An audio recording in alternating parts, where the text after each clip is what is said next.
Hello word nerds! It is Saturday, which means vlogger's choice, which means I get to talk about whatever I want to. We have been talking about NaNoWriMo a lot the past couple of weeks as it's been November, so I figured that today I would maybe switch things up a little bit and talk about something different. So today I'm going to talk about one of my favorite things, which I've kind of talked about before, but I don't care, I'm doing it again, and that is book-to-movie adaptations.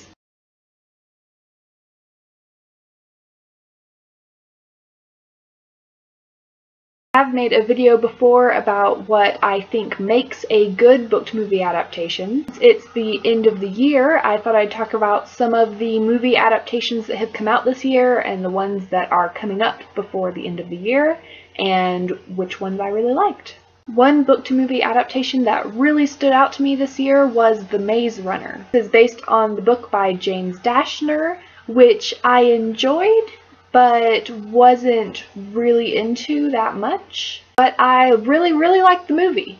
I thought that getting to actually see the maze and the creatures called grievers that live inside of it was really cool. It worked well visually, and it was the kind of book that I felt like they were able to cut it down to about a 2-hour movie without taking away a lot of the story or the background. The story that doesn't take too much explanation because the character is experiencing it all for the first time anyway, so it made a really good adaptation.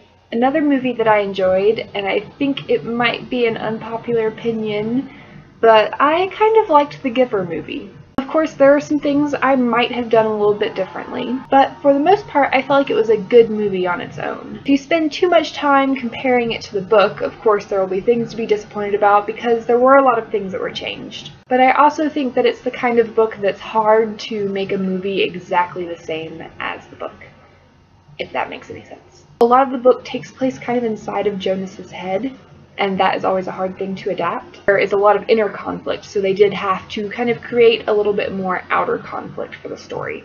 But that's how movies work. It could have been kind of a boring movie if they'd made it exactly like the book, and it wouldn't have appealed to anyone who hadn't read the book, I think. It's definitely not the kind of movie I would watch over and over again, but I thought it was good, and I thought it was visually very pretty. I liked the way that they started bringing in colors. I think it's worth one watch, with an open mind if you are a fan of the book.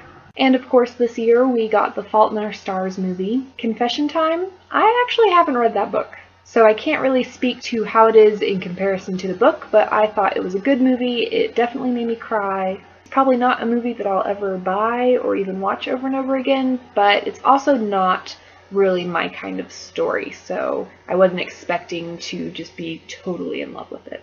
Of course there was the other Shailene Woodley book-to-movie adaptation, which was Divergent. I was pleasantly surprised by this movie. I didn't really think it would be that great, but I found it pretty fun. It was fun to watch. I mean, it was a pretty faithful adaptation. It had Kate Winslet, it had Theo James, and I think I remember liking the soundtrack. And then of course there are the 2 book-to-movie adaptations for 2014 that have yet to come out.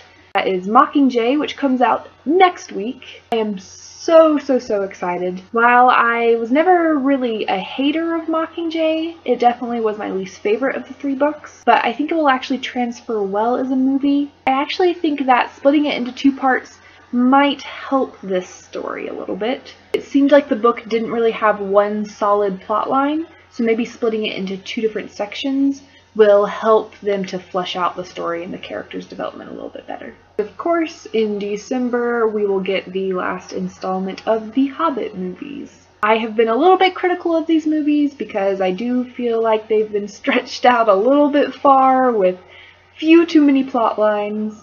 But in the end, I still always spend money to go see them, and they're fun, the action is great, the music is always beautiful. I just love Tolkien's world, and I love the way Peter Jackson directs movies, so I will always give him my money.